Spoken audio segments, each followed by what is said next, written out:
The ice cracked beneath the weight of 1,000 silent judgments.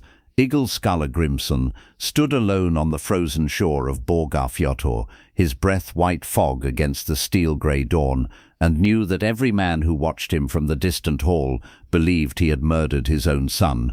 The truth was worse. He had done nothing at all. Iceland's winter of 1975 held no mercy for grief. The body of Böðvar Egilsson lay wrapped in wool and sealskin inside the longhouse, his young face already hardening with the cold that had taken him 3 nights before. Fever, the women said, a sickness that burned through him like fire through dry timber. But Egil had seen the way the thralls whispered, had caught the sidelong glances of his own household warriors. They remembered the curse. They remembered what Egil himself had sworn in a moment of black rage 2 winters past, when Böðvar had defied him before the assembled jarls and called his father's poetry cowardice, his father's reluctance to raid mere weakness dressed in pretty words. "May you know the cold I have known," Egil had said then, drunk on ale and fury. "May you learn what it means to stand alone." Now his son lay cold forever, and Egil Skallagrímsson, the greatest skald of the north, the warrior who had survived King Eirik Bloodaxe, who had talked his way out of death itself with a poem composed in a single night, could find no words at all. His tongue, that weapon sharper than any blade, had failed him when it mattered most. The night Böðvar fell ill, Egil had been across the fjord, drinking with Thorstein, settling some petty dispute about boundary stones. He had returned to find his son already fevered beyond reason, calling out for a father who was not there. The funeral would take place at sunset. The whole district would attend as custom demanded. They would watch Egil Skallagrímsson bury his son and judge whether the old warrior finally broke. Some hoped for it, others feared it. All knew that Egil's grief was a dangerous thing, a force that had toppled kings and ended bloodlines. His rage had once been legendary, the berserker fury that made him kill 2 men at age 7, that drove him to murder Böðvar on the ice for an insult about his ugliness, that led him to curse King Eirik's entire line with a neat stone pole carved with terrible runes. But this was not rage, this was something colder. Egil turned from the shore and walked back toward the longhouse at Borg. His boots crunched through snow that had not melted since Yule. The farmstead his father Skallagrim had built sprawled across the winter landscape, its turf walls thick against the wind, its timbers dark with age and smoke. 50 souls lived here, all dependent on Egil's word, all watching now to see what that word would be. Inside the hall, firelight painted the beams orange and gold. The smell of mutton and barley hung in the warm air, mixing with the ever-present scent of wool and sweat and peat smoke. Women moved between the benches, preparing the funeral feast. Warriors sat in small groups, speaking in low voices that died when Egil entered. His wife Asgerd stood near the high seat, her face a mask of controlled grief. She had been tending Böðvar when he died, had held his hand as the fever consumed him, had sung the old songs their people sang for the dying. She had done everything right. She did not look at Egil now. The distance between them had grown vast as the ocean, wide as the gulf between the living and the dead. They had lost children before, 2 daughters to a winter sickness years ago, but this felt different. Böðvar had been their son who lived, their heir, the one who would carry the bloodline forward. Now there was only Thorstein, younger, gentler, unsuited for the hard leadership a chieftain's son required. "The grave is ready," said Grim, Egil's oldest retainer, approaching with the careful steps of a man navigating a minefield. "We dug deep below the frost line. He will rest well." Egil nodded but said nothing. Words seemed pointless, empty. All his life he had wielded language like a sword, had shaped reality itself through verse and saga. He had composed poetry for jarls and kings, had earned silver by the weight of his words, had crafted the Höftlaus, the head ransom, that saved his life when Eirik Bloodaxe held his neck beneath the axe. But for his own son there was nothing. No poem came. No verse rose to honor the dead or comfort the living. The skald was silent, and that silence was more terrifying than any curse. The day passed in the slow agony of ritual preparation. The body was moved to a sledge. Böðvar's weapons were gathered, his first sword, his hunting spear, the knife Egil had given him on his 12th winter. Food and drink were prepared for the grave, offerings for the journey to whatever lay beyond. Egil went through the motions with mechanical precision, his face carved from stone, his eyes distant. He heard people speak to him, but could not focus on their words. Everything seemed muffled, as if he moved through deep water. As sunset approached, the household assembled in the yard. Neighbors arrived from surrounding farms, emerging from the gloom on horseback and foot, their cloaks dusted with fresh snow. They gathered in a semicircle before the longhouse, breath steaming, faces solemn. This was more than a funeral, this was a test. Everyone knew the story of Egil's brother Thorolfur, killed in battle by King Eirik's treachery. Everyone knew how Egil had responded, with such fury that he nearly drowned himself trying to reach England for revenge. If grief could drive Egil Skallagrímsson to that extreme over a brother, what would the death of a son unleash? The procession formed. 6 men lifted the sledge bearing Böðvar's body, wrapped now in the finest cloth Asgard owned. Egil walked behind alone. Custom placed the father at the front of such processions, but he could not lead. He could only follow, drawn forward by obligation rather than will. They moved through the farmyard and out to the burial ground beyond the home field, where generations of Egil's family rested beneath stone cairns. The grave was indeed deep, a dark wound in the frozen earth. They had lined it with timber and covered the wood with furs. It looked almost warm, almost welcoming. The body was lowered, the weapons placed beside it, a cup of mead poured onto the shroud, and still Egil had no words. The crowd waited. A skald was supposed to speak at such moments, to sing the dead into memory, to weave their life into the fabric of saga so they would never be forgotten. But Egil stood silent, staring into the grave, and the silence stretched until it became unbearable. Men shifted uncomfortably, women exchanged glances, even the wind seemed to die, leaving only the terrible quiet of expectation unfulfilled. Finally, Thorstein stepped forward. Young, barely 16, but sensing that someone must speak or the moment would shatter entirely. Böðvar Egilsson was brave, he said, his voice carrying across the assembled mourners. He was skilled with weapons. He would have been a great warrior. The words were simple, almost childish, but they broke the spell.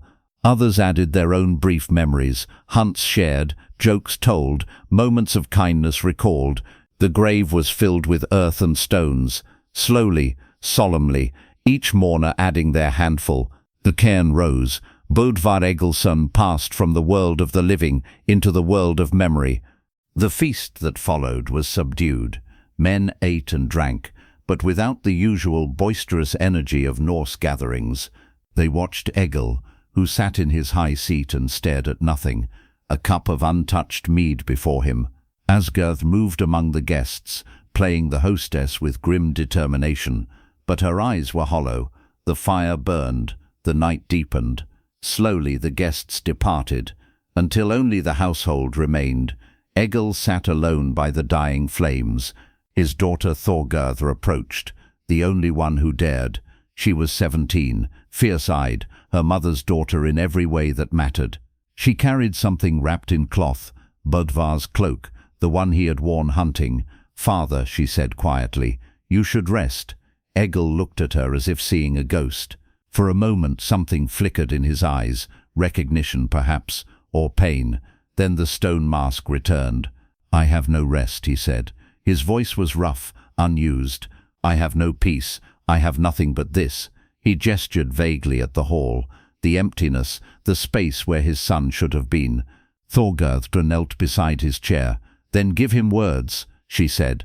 "Give him what you give everyone else. Give him poetry." "I have no poetry," Egil said. "It's gone." "Then find it." She left him there, and Egil sat alone through the night. The fire burned to coals. The hall grew cold, and somewhere in those dark hours, something inside him cracked.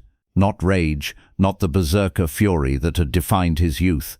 Something deeper and more terrible, a grief so vast it seemed to swallow the world. He thought of Böðvar as a child, learning to walk across this very floor. He thought of teaching him to hold a sword, to shape a line of poetry, to understand the sagas. He thought of the distance that had grown between them, the arguments over raiding and honor, and what it meant to be a warrior in a world that was changing. He thought of the curse he had spoken in anger, and whether words truly had the power to kill. Dawn found him still sitting there, but something had changed. His hand moved, almost of its own accord, to the small knife at his belt. He drew it and began carving into the wooden arm of his chair, not runes but words, Norse words, shaped and measured, falling into the rhythm of skaldic meter. A poem was forming, not quickly, not easily, but with the slow determination of water wearing through stone. He carved through the day, pausing only when his hand cramped. The household moved around him, but did not interrupt. They sensed that something sacred was happening, some private ritual of creation and destruction that could not be disturbed. By evening, the poem was finished. Egil read it back to himself, carved there in the wood where he would see it every day for the rest of his life. It was called Sonatorrek, the loss of sons, and it was unlike anything he had written before. No boasting, no clever wordplay, just raw grief transformed into verse, the agony of a father who had survived battles and shipwrecks, and the wrath of kings, but could not save his own child from fever. The poem spoke of the void left by death, the breaking of family ties, the terrible price of survival. It questioned the gods themselves, asking what justice allowed a father to outlive his son. It was brutal and honest and devastating. When he finished reading, Egil called for the household to assemble. They gathered in the hall, confused and wary. Egil stood and recited Sonatorrek from memory, his voice growing stronger with each verse. The poem rolled through the hall like thunder, like the crash of waves against rock. Men wept, women covered their faces. Even the warriors, hardened by years of raiding, felt the weight of those words. This was not entertainment. This was not performance. This was a man splitting himself open and showing everyone the wound inside. When the final verse ended, silence fell again, but this time it was different. Not the silence of judgment, but the silence of recognition. They understood now. Egil Skallagrímsson had not been cursed by his own words. He had been trapped by them, imprisoned in language that no longer served, bound by a reputation for fury, when what he felt was something no rage could touch. The poem had freed him, not from grief that would never end, but from the silence that had threatened to consume him entirely. In the days that followed, word of Sonatorrek spread across Iceland and beyond. Skalds came to Borg to hear it recited, to learn its verses, to carry it to other halls and other lands. The poem became part of the Norse canon, taught to young poets as an example of skaldic art at its highest form. But for Egil, it remained something else, a memorial more permanent than any cairn, a way of ensuring that Böðvar would never be forgotten, that his brief life would echo through the centuries, in every recitation, every copying, every moment when someone heard those verses and understood what it meant to lose a child. The years after Böðvar's death changed Egil in ways that surprised everyone who knew him. The berserker rage that had defined his youth seemed to drain away, replaced by something harder to name, a weariness perhaps, or a clarity born from looking directly into the void and surviving. He continued to serve as chieftain at Borg, continued to arbitrate disputes and host gatherings, but the fire that had driven him to kill and curse and conquer seemed banked, controlled, transformed into something more deliberate. He began spending more time with Thorstein, his surviving son, teaching him not just the ways of war, but the subtler arts of negotiation, poetry, and leadership. Where he had pushed Böðvar toward martial excellence, he guided Thorstein toward wisdom. The relationship with Asgardor also shifted.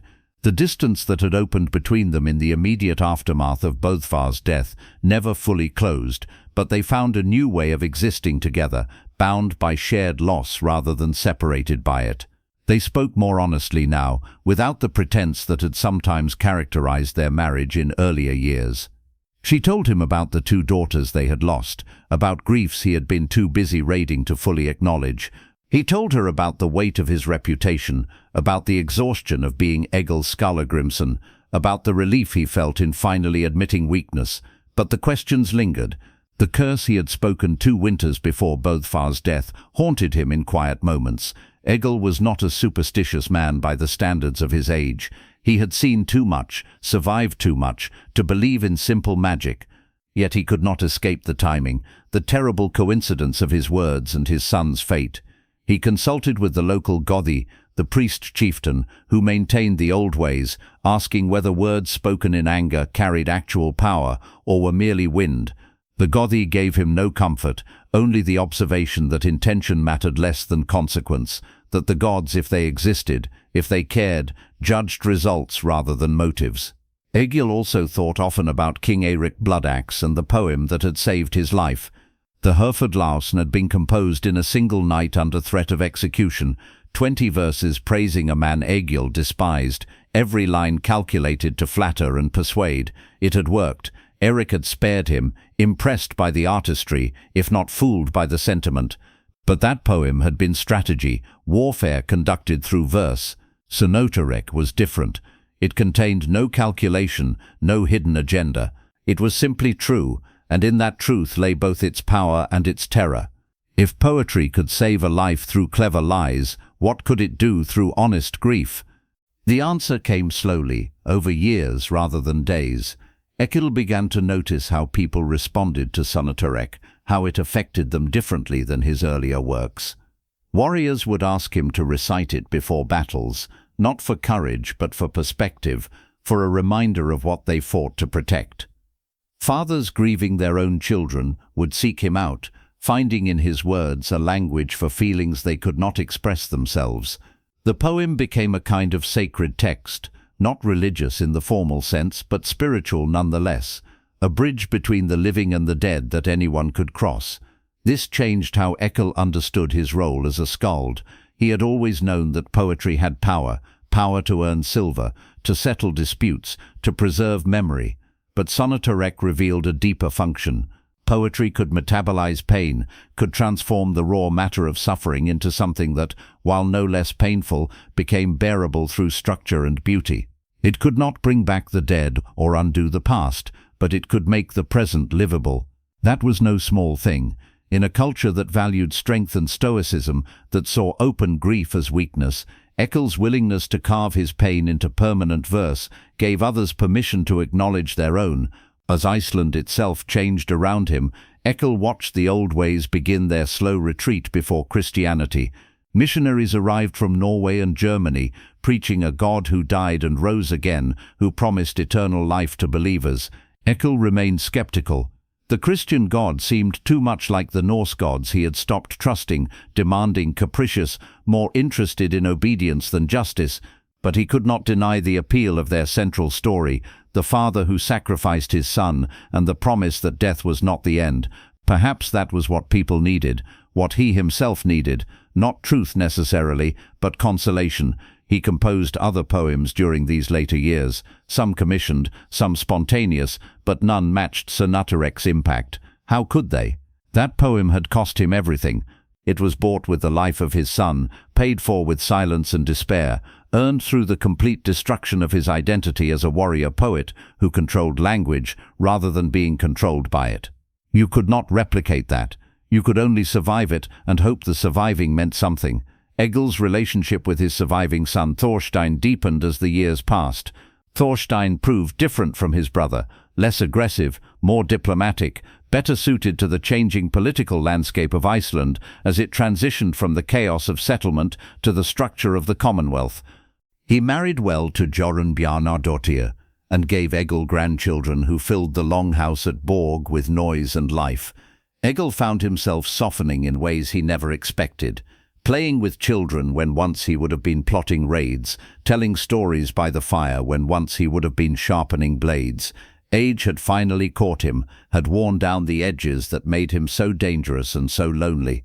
But he never forgot Böðvar. Every winter when the fever season came, Egil would walk out to the burial ground and stand before the cairn, speaking quietly to the stones. He told Böðvar about Thorstein's successes, about the grandchildren, about the changes sweeping across Iceland. He recited Sonatorrek, sometimes the whole thing, sometimes just fragments, and he asked the question that had no answer, whether his curse had killed his son, whether words had that kind of power, whether he was guilty of murder or merely of being human in a world where humans spoke in anger, and sometimes those words found terrible purchase. The question of guilt consumed him more than he admitted to anyone. Egil had killed men in battle, had murdered enemies through ambush and treachery, had destroyed reputations with cutting verse. Those acts he could justify through the logic of his culture. Honor demanded response, insults required vengeance, weakness invited exploitation. But if his curse had somehow caused Böðvar's death, then he had crossed a line he did not know existed. He had become not just a killer, but something worse, a force of destruction so absolute that even his own blood was not safe. That thought kept him awake on long winter nights, staring at the ceiling beams, listening to his household sleep around him. He sought answers in the sagas, studying how other heroes had dealt with similar questions. Grettir the Strong had been cursed, and that curse had made him kill without meaning to. Egil's own grandfather had been touched by the berserker rage that made men into monsters. The Norse world was full of stories about men whose nature betrayed them, who were destroyed by the very qualities that made them exceptional. Perhaps that was his answer, not that he had deliberately killed his son, but that being Egil Skallagrímsson carried consequences he could not control or predict, that his very existence warped the world around him in dangerous ways. This realization brought not peace, but a kind of grim acceptance. He was what he was. The rage, the poetry, the violence, they were not separate aspects of his character, but expressions of a single terrible force. To be the greatest skald meant being the most dangerous warrior. To have the gift of words meant having the curse of words. You could not have one without the other. Böðvar's death might have been natural, might have been nothing more than fever striking a healthy young man, but it was also inevitable in some larger sense.